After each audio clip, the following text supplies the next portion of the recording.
Hello guys, நீங்கள் பார்த்துருக்கு anime class Tamil. Guys, நம்மளோட சேனலுக்கு இப்போ 500 சப்ஸ்கிரைபர்ஸ் வந்துட்டாங்க. உங்களோட சப்போர்ட் இல்லைனா அது முடிஞ்சிருக்காது. உங்களோட சப்போர்ட்டுக்கு ரொம்பவே தேங்க்ஸ் கைஸ். இப்போ நம்ம அடுத்து 1000 சப்ஸ்கிரைப் போகணும். அதுக்கு கொஞ்சம் சப்போர்ட் பண்ணுங்க கைஸ் ப்ளீஸ். அப்படியே பார்க்குற எல்லாரும் ஒரு லைக் போட்டு பாருங்க, அப்பதான் எல்லாத்துக்கும் ரெக்கமெண்ட் பண்ணோம். சரி வாங்க வீடியோக்குள்ள போகலாம். இந்த வீடியோ நம்ம என்ன பார்க்க போறோம்னா மான்வாவோட 28, 29, 30 இந்த 3 எபிசோட எக்ஸ்பிளனேஷன் தான் பார்க்க போறோம். நம்ம சேனலுக்கு இப்போ தான் புதுசாக வரீங்கன்னா மறக்காம சப்ஸ்கிரைப் பண்ணிருங்க. அப்படியே பார்க்குற எல்லாரும் லைக் போட்டு பாருங்க, அப்பதான் நெக்ஸ்ட் வீடியோ கிரியேட் பண்ண ஒரு மோட்டிவேஷன் இருக்கும். நம்ம சேனல்ல உங்க ஃப்ரெண்ட்ஸுக்கும் ஷேர் பண்ணுங்க. சரி வாங்க வீடியோக்குள்ள போகலாம். போன எபிசோட லாஸ்ட்ல என்ன நடந்திருக்குன்னா, அந்த யுனிச்சியோ கூட வந்து அல்கெமிஸ்ட், அவன் அல்கெமிஸ்டும் கத்துருப்பான், மார்ஷியல் ஆர்ட்ஸும் கத்துருப்பான். நம்ம ஹீரோ கூட சண்டை போட்டு நம்ம ஹீரோ தோக்கடிக்கிற நிலைமைக்கு போயிருப்பான். அப்புறம் லாஸ்டா நம்ம ஹீரோ அந்த அல்கெமிஸ்ட் மூஞ்சிலே ஒரு கிக் விட்டுருப்பான். இதோட போன எபிசோட் முடிஞ்சிருக்கும். சரி வாங்க இந்த எபிசோட்ல நடக்குதுன்னு பார்க்கலாம். இந்த எபிசோடோட ஸ்டார்டிங்லயே அந்த யுனிச்சியோ காட்டுறாங்க. டேங்க என்னடா நடக்குது அப்படின்னு அவன் ஷாக்ல இருக்கான். அப்ப அந்த அல்கெமிஸ்ட் சொல்றான், இதுக்கு வாய்ப்பே இல்ல, என்னோட ஸ்பீடுக்கு முன்னாடி யாராலையுமே நிக்க முடியாது, நீ எப்படி என்ன அட்டாக் பண்ண அப்படின்னு கேக்குறான். அப்ப நம்ம ஹீரோ சொல்றான், நீ என்ன வாரியர் டைப்னு தானே சொன்ன, நான் ஒரு புது மூவ்மெண்ட் டெக்னிக் கத்துருந்தேன், அந்த டெக்னிக் என்னால கண்ட்ரோல் பண்ண முடியல, அதுக்கோசரம் தான் அந்த ஹேமரை வச்சுட்டு என்னோட மூவ்மெண்ட் ஸ்பீடை குறைச்சா அப்படிங்கிறான். அப்புறம் நம்ம ஹீரோ இந்த டெக்னிக்கோட பேரு கோஸ்ட் டான்ஸ். இந்த ஸ்கில்ல என்னோட போன லைஃப்ல யாராவது மாஸ்டர் பண்ணியிருந்தாங்கன்னா அவங்களால இன்ஸ்டன்டா 1000 கிலோமீட்டர் கூட போக முடியும் அப்படிங்கிறான். இந்த டெக்னிக்கை நான் கத்துக்க ஆரம்பிச்சோட்டி அந்த ஹேமர் இல்லாம என்னால நடக்க கூட முடியல அப்படின்னு நினைச்சிட்டு, ஆனா இப்ப நடந்த ஃபைட்ல அந்த ஸ்கில்ல நான் எப்படி யூஸ் பண்ணணும்னு கத்துக்கிட்டேன் அப்படின்ட்டு நம்ம ஹீரோ ஓடிட்டு இருக்கான். இப்ப என்னால அந்த கோஸ்ட் டான்ஸ் யூஸ் பண்ண முடியுது, இதுதான் ஃபர்ஸ்ட் டைம் அந்த கோஸ்ட் ஸ்கில்ல நான் ஒரு ரியல் பேட்டில் யூஸ் பண்றது அப்படின்னு நினைச்சிட்டு, இப்ப இவ்வளவு நேரம் நீ என்ன அடிச்சிட்டு இருந்தல, இப்ப இது என்னோட டென், நீ வாங்கிக்க அப்படின்னு நம்ம ஹீரோ ஏதோ ஒரு பில்ல சாப்பிட்டு, நீ முன்ன சாப்பிட்ட பில் ஒரு லோ குவாலிட்டி பில், அதால உன்னோட ஸ்பீடை மட்டும் தான் இன்க்ரீஸ் பண்ண முடியும். அப்புறம் நான் ஒரு 10,000 வருஷம் வாழ்ந்த அல்கெமிஸ்ட், என்னோட பில் எந்த அளவுக்கு ஸ்பீடை இன்க்ரீஸ் பண்ணணும் பாக்குறியா அப்படின்ட்டு அந்த அல்கெமிஸ்ட் போய் அட்டாக் பண்ண போறான். பார்த்தா 3 க்ளோன் மாதிரி இருக்கு. அந்த அல்கெமிஸ்டும் யுனிச்சியோவும் என்னது 3 அப்படின்னு ஷாக் ஆகுறானுங்க. அப்ப நம்ம ஹீரோ அந்த க்ளோன் மாதிரி இருந்ததுல ஒவ்வொன்றிலையும் ஒவ்வொரு ஸ்கில்லை யூஸ் பண்றான். ஃபர்ஸ்ட் க்ளோன்ல மூன் லைட், செகண்ட் க்ளோன்ல கோஸ்ட் டான்ஸ், அப்புறம் கடைசியா டிவைன் டிரான்ஸ்ஃபர்மேஷன் டெக்னிக் அப்படின்ட்டு அந்த 3 அட்டாக்கையும் சேர்த்து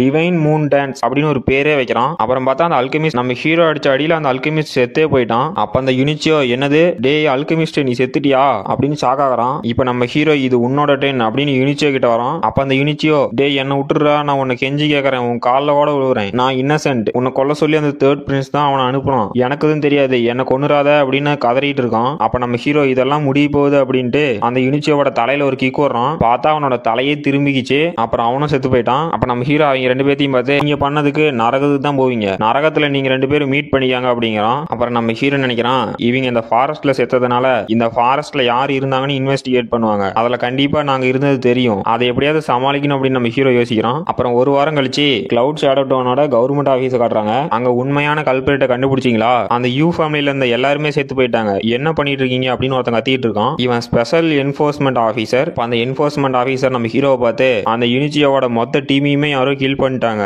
அதுவும் அந்த மிஸ்டீரியஸ் ஃபாக் ஃபாரஸ்ட்ல, நீங்களும் அந்த மிஸ்டீரியஸ் ஃபாக் ஃபாரஸ்ட்ல தான் இருந்தீங்க அப்படின்னு கேக்குறான். அப்ப நம்ம ஹீரோ சர்வெண்ட் அப்புறம் அந்த ஹோச்சன் பொண்ணு டெரரா ஃபேஸ வச்சுட்டு, நீங்க எதை பத்தி சார் பேசுறீங்க அப்படின்னு கேக்குறாங்க. அப்ப நம்ம ஹீரோ லேடி மாதிரி கெட்டப் போட்டு, நீங்க என்ன சார் பேசுறீங்க, நாங்க அந்த மிஸ்டீரியஸ் ஃபாக் ஃபாரஸ்ட்டுக்குள்ள போகும்போது ஒவ்வொரு டைமுமே செத்துருவோமோ அப்படின்னு பயந்துட்டே தான் போறோம், எங்களால எப்படி அவங்களை கொல்ல முடியும் அப்படின்னு கேக்குறோம். அப்புறம் நம்ம சர்வெண்ட், சார் நாங்க அந்த ஃபாரஸ்ட்டுக்குள்ள போனப்ப ஒரு சென்டிபீட் என்ன அரைஞ்சிருச்சு, அது இல்லாம நிறைய சென்டிபீட் இருந்துச்சு, நாங்க செத்துருவோம்னு பயந்துட்டே இருந்தோம் அப்படின்னு அவனும் லேடி கெட்ட போட்டுட்டு அழுகுறான். அப்ப அந்த சோல்ஜர்ஸ் எல்லாருமே லேடி கெட்ட போட்டுட்டு, சார் எங்களால எப்படி அவங்களை கொல்ல முடியும், அந்த சென்டிபீட் எல்லாமே எங்களை நிறைய டைம் அடிச்சிருச்சு, அதுகிட்ட இருந்து தப்பிச்சு வரதுக்கு போதும் போதும் ஆகி போச்சு அப்படின்ட்டு அழுகுறானுங்க. அப்புறம் நம்ம ஹோச்சன் போனோம், என்ன சுத்தி நிறைய பிளட் வெப் ஸ்பைடர்ஸ் எல்லாம் இருந்துச்சு, அது என்ன கொல்ல பார்த்துச்சு, எங்களால எங்க உயிரையே காப்பாத்திக்க முடியல, நாங்க எப்படி சார் அவங்களை கொண்டு இருப்போம் அப்படின்னு கேக்குறா. அப்புறம் நம்ம ஹீரோ அந்த ஆபீசர் முன்னாடி பேக்கை காட்டி, நல்லா பாருங்க சார், அந்த சென்டிபீட் என்ன அட்டாக் பண்ண என்னோட பேக் வீங்கி போச்சு அப்படிங்கிறான். அப்ப அந்த ஆபீசர், டே போதுனா நிறுத்துறா அப்படின்ட்டு, இந்த டீம் ஃபுல்லாவே லேடிஸோட கோலைங்க தான் இருக்காங்க, இவங்களால எப்படி அவங்களை கொண்டு இருக்க முடியும், அவங்களை யாரு கொண்டாங்க அப்படின்னு மண்டை பிச்சிட்டு இருக்கான். அப்புறம் இவங்களை கூட்டிட்டு வந்து என்னடா ஜோக் காட்டுறீங்களா அப்படின்னு இருக்கான். அப்புறம் நம்ம ஹீரோ காட்டுறாங்க. நம்ம ஹீரோ சோல்ஜர்ஸை பார்த்து,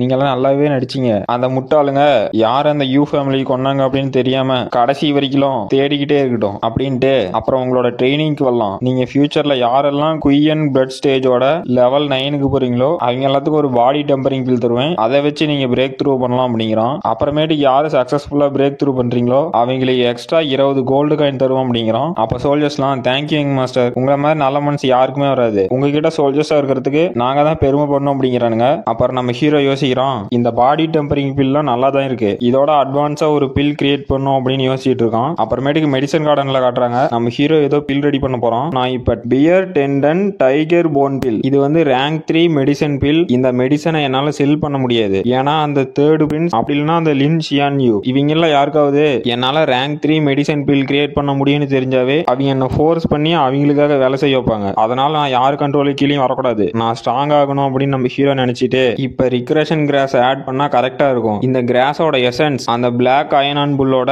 ரிச்சுவல் ஃபார்மை அவேக்கன் பண்றதுக்கு யூஸ் ஆகும் அப்படின்ட்டு அந்த கிராஸை நெருப்புக்குள்ள போடுறோம். அப்புறம் பார்த்தா அந்த ஃபர்னஸோட மூடியெல்லாம் உடச்சிக்கிட்டு அந்த பிளாக் அயனான் புல்லோட ஸ்பிரிட் ஃபார்ம் வெளியே வருது. அப்ப நம்ம ஹீரோ இந்த பிளாக் அயனான் புல்லோட ஸ்பிரிட் ஃபார்ம் பவர்ஃபுல்லா இருக்கு அப்படின்னு நினைச்சிட்டு இதால ஒரு ஹை கிரேட் பில் கிரியேட் ஆக போகுது அப்படின்னு இருக்கான். அப்புறமேட்டுக்கு அந்த பிளாக் அயனான் புல்லோட ஸ்பிரிட் ஃபார்ம் நம்ம ஹீரோ அட்டாக் பண்ண வருது. அப்ப நம்ம ஹீரோ என்ன அட்டாக் பண்ண வரியா, உன்னோட பிசிக்கல் ஃபார்மை நான் தான் டிஃபீட் பண்ணேன், உன்னோட சோல் ரொம்பவே கஷ்டப்படுது, இப்போ உன்னை ரிஃபைன் பண்றேன் அப்படின்ட்டு பில் ஃப்ளேம் லாக் அங்க போ அப்படிங்கிறான். பார்த்தா அந்த ஸ்பிரிட் ஃபார்ம் ஃபர்னஸுக்குள்ள போய் ஒரு பில் வெளியே வருது. அப்ப நம்ம ஹீரோ அந்த பில்ல கையில எடுத்துக்கிட்டு இதுதான் bear tendon tiger bone pill, இதுல அந்த அயன் சேவஞ்சஸ் புல்லோட எசன்ஸ் நல்லாவே இருக்கு அப்படின்ட்டு நம்ம ஹீரோ அந்த பில்ல சாப்பிட்டுறான். அப்புறம் டிவைன் டிரான்ஸ்ஃபர்மேஷன் டெக்னிக் அப்படின்ட்டு கல்டிவேட் பண்ணிட்டு யோசிச்சுட்டு இருக்கான். இந்த பில்ல சாப்பிட்ட நிறைய பேர் அவங்களோட மெரிடியன்ஸ் டேமேஜ் ஆகி இறந்து போயிட்டாங்க அப்படின்னு யோசிச்சுட்டு கல்டிவேட் பண்ணிட்டு இருக்கான். அப்புறம் பார்த்தா அந்த ஹீட் தாங்காம நம்ம ஹீரோவோட சட்டெல்லாம் பிஞ்சிட்டு போகுது. அப்ப நம்ம ஹீரோ சொல்றான், இந்த பில்லை எடுத்துக்கணும்னா அவங்க குறைஞ்சது பாடி டெம்பரிங் ஸ்டேஜ்லயாவது இருக்கணும், நான் குயன் பிளட் ஸ்டேஜ்ல தான் இருக்கேன், இந்த பில்லை சாப்பிடுறது ரொம்பவே ரிஸ்க் அப்படின்ட்டு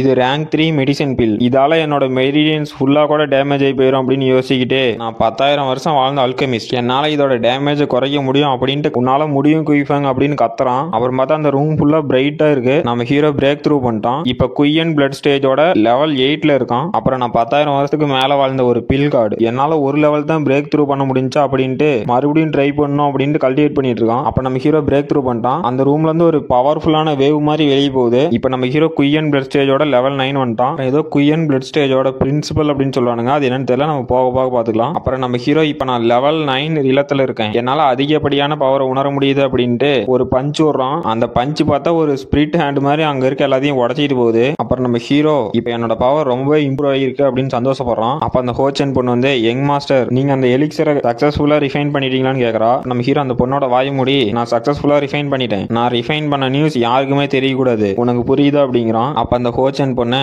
யங் மாஸ்டர் நீங்க இப்ப லெவல் 3 அல்கெமிஸ்ட், இதை வச்சு உங்களோட ஃபேமிலியை மறுபடியும் கேபிட்டலுக்கு கொண்டு போக முடியும் அப்படிங்கிறா. அப்ப நம்ம ஹீரோ என்னோட ஃபேமிலி கேபிட்டலுக்கு கொண்டு போலாம் தான், ஆனா எனக்கு இதுல இன்ட்ரெஸ்ட் இல்ல அப்படின்ட்டு. அப்ப நம்ம ஹீரோ என்னை பத்தி யாருக்குமே தெரியக்கூடாது, அப்படி தெரிஞ்சா எனக்கு பிரச்சனை அப்படின்னு சொல்றான். அப்ப அந்த ஹோச்சன் ஓகே யங் மாஸ்டர் அப்படிங்கிறா. அப்புறமேட்டு அந்த ஹோச்சன், யங் மாஸ்டர் நம்ம கிட்ட மட்டும் தான் இதை சொல்லியிருக்காரு, இது வெளியே யாருக்குமே தெரியக்கூடாது அப்படின்னு நினைக்கிறா. அப்ப நம்ம ஹீரோ யோசிக்கிறான், இப்ப நான் ஷியான்யூவோட கம்மி ப்ரொஃபைல் தான் மெயின்டைன் பண்ணோம் அப்படின்ட்டு. இப்ப ரீசெண்டா தான் அந்த தேர்ட் பிரின்ஸுக்கும் ஷியான்யூக்கும் கேபிட்டல்ல என்கேஜ்மெண்ட் ஆனிச்சு. அப்புறம் என்னோட போன லைஃப் மாதிரி நான் மறுபடியும் பிரச்சனையில மாட்டிக்க விரும்பல அப்படின்னு நினைக்கிறான். அப்புறம் நம்ம மெடிசன் கார்டனை காட்டுறாங்க. அங்க நம்ம ஹீரோவோட அப்பா தேர்ட் பிரின்ஸோட மேரேஜ் முடிகிற வரைக்கும் நீ இந்த கிளவுட் ஷேடோ டவுன்லயே அப்படிங்கிறாரு. அப்புறமேட்டுக்கு அவங்களே உன்னை மறந்துருவாங்க, ரொம்ப நாளா ராயல் ஃபேமிலி நம்மள கண்டுக்கிறது இல்ல, அதனால பிரச்சனை இல்ல, நம்ம இந்த கிளவுட் ஷேடோ டவுன்லயே நம்மளோட வாழ்க்கையை நல்லா அமைச்சிக்க முடியும் அப்படிங்கிறாரு. அப்ப நம்ம ஹீரோ, என்னோட அப்பா நான் சேஃபா இந்த கிளவுட் ஷேடோ டவுன்லயே இருக்கணும் அப்படின்னு நினைக்கிறாரு அப்படின்ட்டு. அப்புறம் அப்பா நம்ம கிராண்ட் மதரோட 90th பர்த்டே சீக்கிரமாவே கேபிட்டல் நடக்க போகுது, நான் கேபிட்டலுக்கு போய் அவங்களுக்கு விஷ் பண்ணணும்னு நினைக்கிறேன் அப்படிங்கிறான். இதுக்கு நீங்க பர்மிஷன் கொடுக்கணும் அப்படிங்கிறான். அப்ப நம்ம ஹீரோவோட அப்பா சொல்றாரு, இப்ப நீ கேபிட்டலுக்கு போனீங்கன்னா அங்க தேர்ட் பிரின்ஸ் இருப்பாரு, ஏதாவது பிரச்சனை வரலாம், அதனால நீ போக வேண்டாம் அப்படிங்கிறாரு. அப்ப நம்ம ஹீரோ, அப்பா நான் உங்க பையன், நான் ஒரு வாரியர், என்னோட உடம்புல வர்றது ஒரு வாரியரோட பிளட், அதனால நான் பயப்பட மாட்டேன். அப்புறம் அப்பா நான் உங்க பையன், நாம ஏன் மறைஞ்சிருக்கணும், அந்த லின் சியான்யூக்கும் அப்புறம் அந்த யூ ஃபேமிலிக்கும் நான் யாருன்னு காட்டுறேன் அப்படிங்கிறான். அப்புறம் நம்ம ஹீரோ, இப்போ உங்க பையன் ஒன்னும் வீக் இல்ல அப்படின்ட்டு ஒரு பஞ்ச் பண்றான். அதை ஹீரோவோட அப்பா தடுக்கிறாரு. அவரோட கையே நடுங்குது, அந்த அளவுக்கு பஞ்ச் பண்ணிக்கிறான். அப்ப ஒரு ஃபெங், உன்னோட கல்டிவேஷன் ரெக்கவர் ஆயிருச்சா அப்படின்னு ஆச்சரியப்படுறாரு. அப்ப நம்ம ஹீரோ சொல்றான், என்னோட கல்டிவேஷன் மட்டும் இம்ப்ரூவ் ஆகல, இங்க இருக்க எல்லாத்தோட கல்டிவேஷன் இம்ப்ரூவ் ஆயிருக்கு அப்படிங்கிறான். அப்புறம் ட்ரைனிங் கிரவுண்ட் காட்டுறாங்க, எல்லா சொல்லிட்டு ட்ரைனிங் எடுத்துட்டு இருக்காங்க. அப்ப நம்ம ஹீரோ சொல்றான், இப்போ இந்த மெடிக்கல் கார்டன் கார்ட்ஸ்ல 5 பேரு குயன் பிளட் ஸ்டேஜோட லெவல் 9ல இருக்காங்க அப்படிங்கிறான். அப்புறம் இங்க இருக்கிறவங்களோட லோயஸ்ட் லெவலே குயன் பிளட் ஸ்டேஜோட 5th லெவல் அப்படிங்கிறான். அப்புறம் இவங்களுக்கு நிறைய காம்பேட் எக்ஸ்பீரியன்ஸ் இருக்கு அப்படிங்கிறான். அப்ப நம்ம ஹீரோவோட அப்பா ஷாக் ஆகுறாரு, என்னது 5 பேர் லெவல் 9ல இருக்காங்களா, நான் இங்க வந்து கிளம்பும் போது ஒருத்தர் மட்டும் தான் லெவல் 9ல இருந்தாங்க அப்படிங்கிறாரு. அப்ப நம்ம ஹீரோ, இதுக்கெல்லாம் உங்களுக்கு தான் தேங்க்ஸ் சொல்லணும் அப்படிங்கிறான். அப்ப நம்ம ஹீரோவோட அப்பா, டே மகனே இங்க இருக்க டியான்லூ ஃப்ரூட்லாம் கொடுத்துட்டு நீ எலிக்சர் வாங்கி உங்களோட கல்டிவேஷன் லெவலை இன்க்ரீஸ் பண்ணிருக்கியா அப்படின்னு கேக்குறாரு. இப்ப நம்ம பெரிய பிரச்சனையில இருக்கோம், என்னோட கல்டிவேஷனை இந்த ஸ்பிரிச்சுவல் ஹெர்ப்ஸை வச்சு தான் இம்ப்ரூவ் பண்ண முடியும், இப்ப நம்ம பெரிய பிரச்சனையில இருக்கோம் அப்படிங்கிறாரு. அப்ப நம்ம ஹீரோ, அப்பா நீங்க என்ன பேசிட்டு இருக்கீங்க, கொஞ்சம் அங்க பாருங்க இன்னும் நிறைய ஃப்ரூட் இருக்கு அப்படிங்கிறோம். இப்ப நம்மளால இந்த டியான்லூ ஃப்ரூட்டை நம்மளோட மெயின் கிளானுக்கே கொடுக்க முடியும் அப்படிங்கிறான். அப்புறம் இதை வித்தா கூட குறைஞ்சது 1,00,000 கோல்டு வரும் அப்படிங்கிறான். அப்ப நம்ம ஹீரோவோட அப்பா அதை பார்த்துட்டு ஷாக் ஆகுறாரு, இங்க இருக்கிற ஸ்பிரிச்சுவல் ஹெர்ப்ஸ் எதுவுமே குறையல, அது அதுக்கு பதிலாக இது டபுள் தான் இருக்கு அப்படின்னு ஷாக் ஆகுறாரு. அப்ப நம்ம ஹீரோவோட அப்பா, இப்ப நான் என்ன கனவுல இருக்கேன்னா, நான் இங்க இருந்து போகும்போது இந்த கார்டன் இப்படி இல்லையே, இது எப்படி இவ்வளவு எக்ஸ்டெண்ட் ஆயிருக்கு அப்படின்னு ஷாக் ஆயிட்டு கண்ணத்தை பிடிச்சி கிள்ளி பாக்குறாரு. அப்ப நம்ம ஹீரோ, அப்பா எப்படி உங்க பையன் நல்ல வேலை பண்ணா அப்படின்னு சிரிக்கிறான். அப்ப நம்ம ஹீரோவோட அப்பா, இந்த மெடிசன் கார்டனை இவ்வளவு மாத்த முடியும்னு நான் கனவுல கூட நினைச்சு பார்க்கல அப்படிங்கிறாரு. அப்ப நம்ம ஹீரோவோட அப்பா நம்ம ஹீரோவை பார்த்து, ஆல்ரைட் ஃபெங், இப்ப நீ கேபிட்டலுக்கு போலாம், உன்னை யாரும் தடுக்க மாட்டாங்க அப்படிங்கிறாரு. அப்புறம் நீ உன்னை ஞாபகம் வச்சுக்கணும், அந்த கேபிட்டல நீ எந்த பிரச்சனையும் மாட்டிக்க கூடாது, நீ பொறுமையா இருக்கணும் அப்படிங்கிறாரு. அப்புறம் இனிமே இந்த கிளவுட் ஷேடோ டவுனை நான் பாத்துக்கிறேன் அப்படிங்கிறாரு. அப்ப நம்ம ஹீரோவோட அப்பாவுக்கு வணக்கம் வச்சு, அப்பா உங்களோட கைடன்ஸுக்கு ரொம்பவே தேங்க்ஸ், நீங்க சொன்ன மாதிரி நான் நடந்துக்கிறேன் அப்படிங்கிறோம். இதோட இந்த எபிசோடு முடிஞ்சு போச்சு. இந்த வீடியோ பிடிச்சிருந்துச்சுன்னா மறக்காம லைக் பண்ணுங்க, ஷேர் பண்ணுங்க. நம்ம சேனலுக்கு இப்பதான் புதுசா வரீங்கன்னா மறக்காம சப்ஸ்கிரைப் பண்ணுங்க. நம்ம அடுத்த வீடியோல பார்க்கலாம்.